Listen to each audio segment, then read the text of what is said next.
Just like you, I'm a student. I'm a student of the concept of courage, and I have been for a really long time. And one of the reasons why I'm a student of courage is that I failed at it deeply. Mainly because I didn't understand entirely what it was.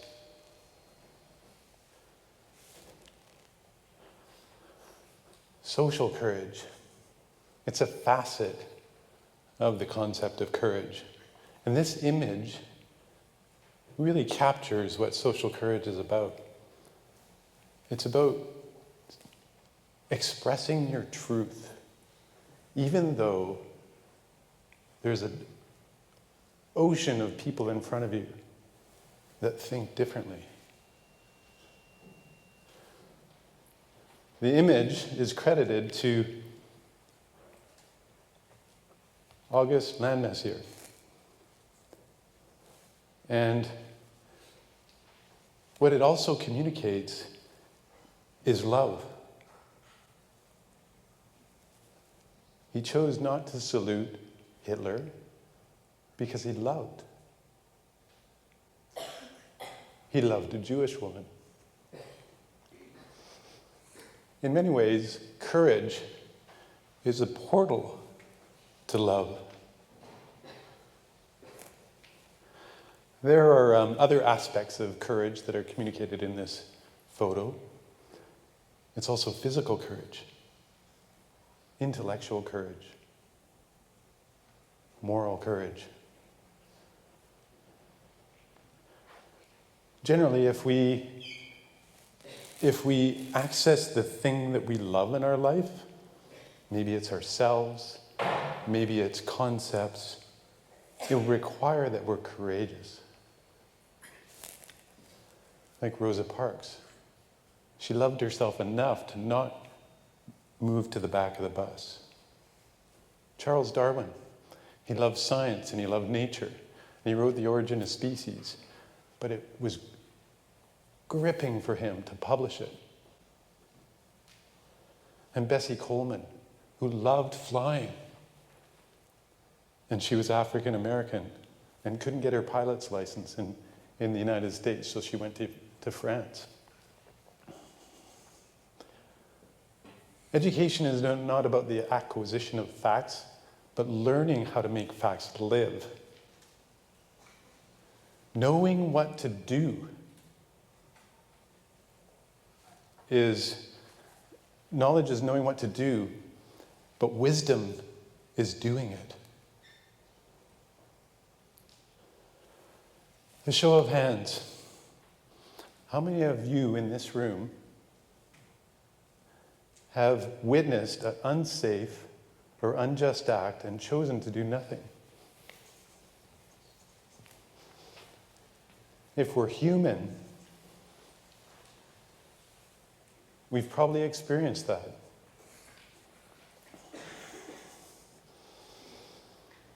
I will share with you how I have failed at that. But before I get to that, I'm curious about why is courage, social courage, so rare? Why in that photo of August, why is he the only one? And I think in part it's because we misunderstand what courage is. I'll tell you a story that illustrates this. I was working with a brilliant educator by the name of Dr. Julian Norris. And we're doing an adventure program together. We're going to rappel a group of people off the roof of a building. And some of the people were nervous, so he wanted to help them understand courage in a better way. And what he did was he had everyone pull out a piece of paper and a pen. He said, I want you to draw an animal that you think is courageous. And people got busy drawing. And then when they were finished drawing, he said, okay, hold your pages up. And he also held his page up. And in the room, there were lions and tigers and elephants and rhinoceroses. And Julian's page had a mouse on it. People looked at his page and they laughed. Mouse courageous? He said, absolutely. A mouse is at the bottom of the food chain. But every day, it leaves its den and goes out and gathers food. The fact of its life is that it needs to eat. And so the mouse makes facts live.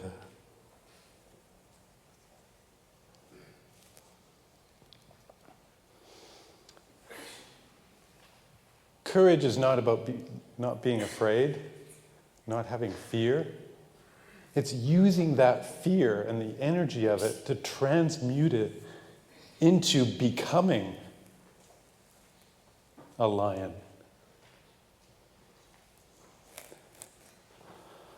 I told you that I would share a story about how I have failed at being courageous.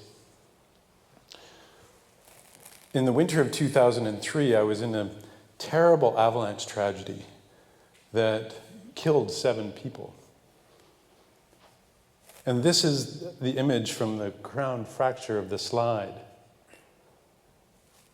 Tons of snow came down on 13 of us, and only 6 of us lived.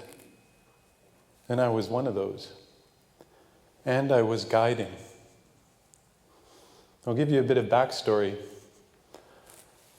I was highly competent in the mountains. Still am.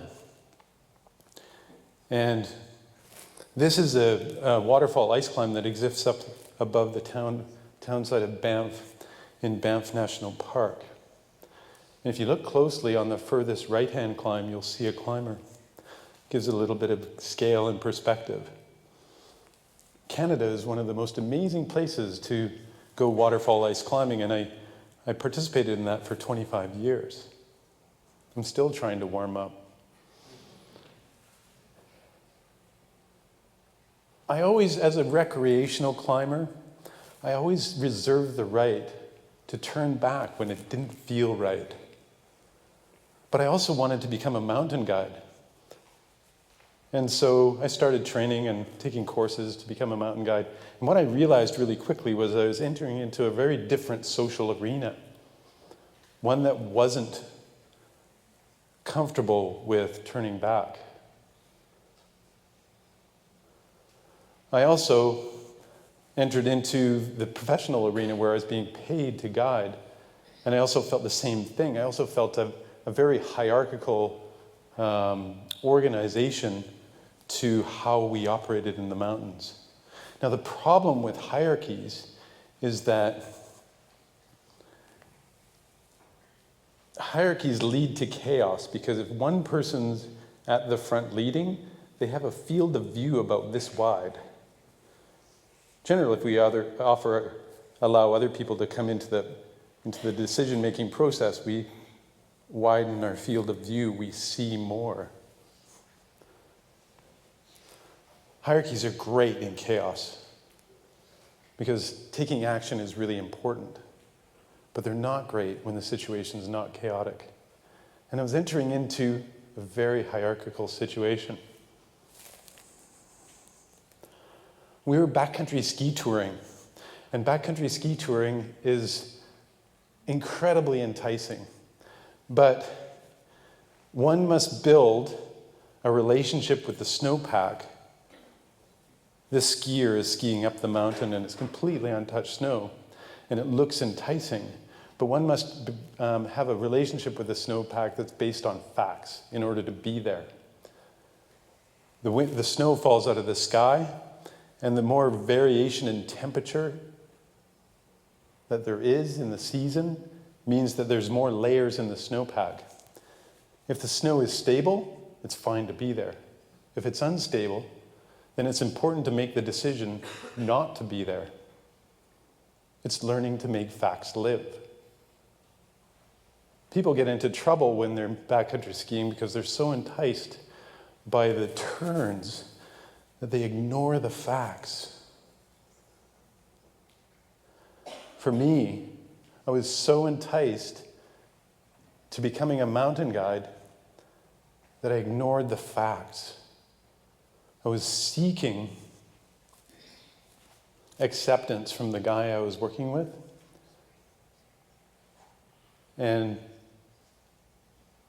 the facts about the snowpack dropped out of view. We were skiing at a backcountry lodge north of Revelstoke, British Columbia. And it's a fly-in lodge. And the aim was to ski up peaks, human-powered from the lodge. And ironically, this peak that we're skiing up on day 3 is named Tumbledown Mountain. Now, if you wrote that in a fictitious account, you would never believe it. The snowpack that year was problematic. In November, after it had snowed through October and early November, it rained to ridgetop, and then it froze really hard, and it put a layer of ice down at the basement of the snowpack. Then the rest of November's snow, and the rest of December's snow, and up until January 20th, about 2.5 meters in total was sitting on top of that ice. And we knew this.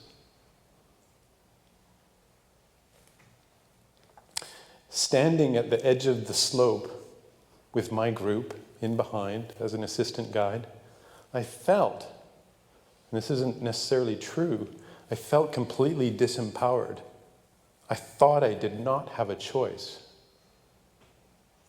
But I did. I could have quit on the spot, which is probably what it would have taken.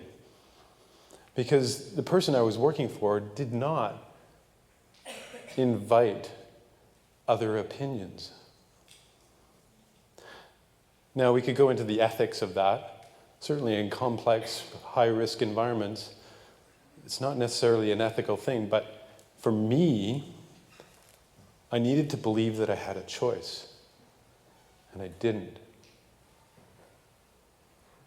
Every cell in my body was telling me, don't go out there. But I wanted to become a mountain guide.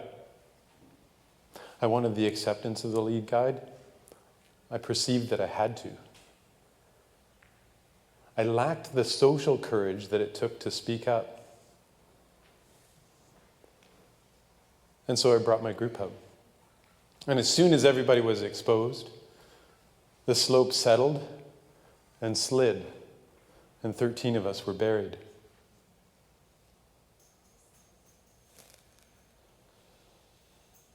It's a profoundly humbling thing to be buried.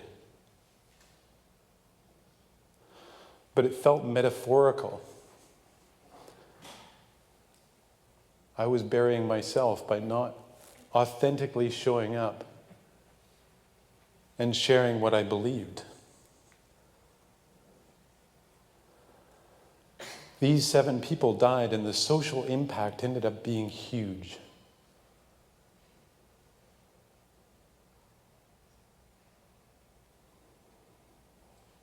Even today, these families miss these individuals.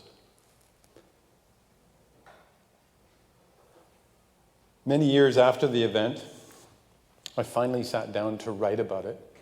And what I discovered was that my lifetime of adventure was trying to teach me about social courage. Stories emerged that were showing me that I had smaller encounters with the potential of me sharing what was important to me and not stepping into situations that I felt were dangerous.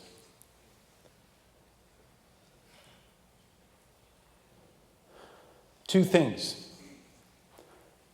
that I learned through the writing process and as a student of courage. Whatever I'm afraid of facing gets bigger. It always gets bigger.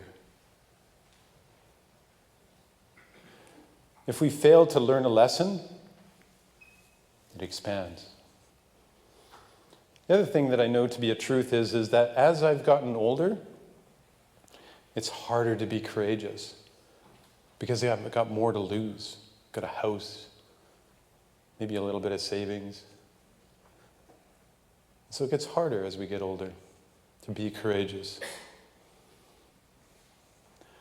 Think back to the event that caused you to put your hand up.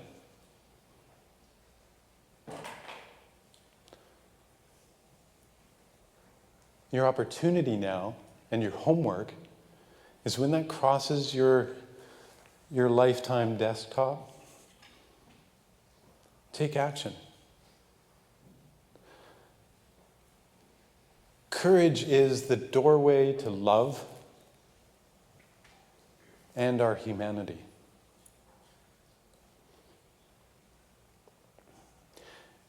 And it affects the health and wellness of our society.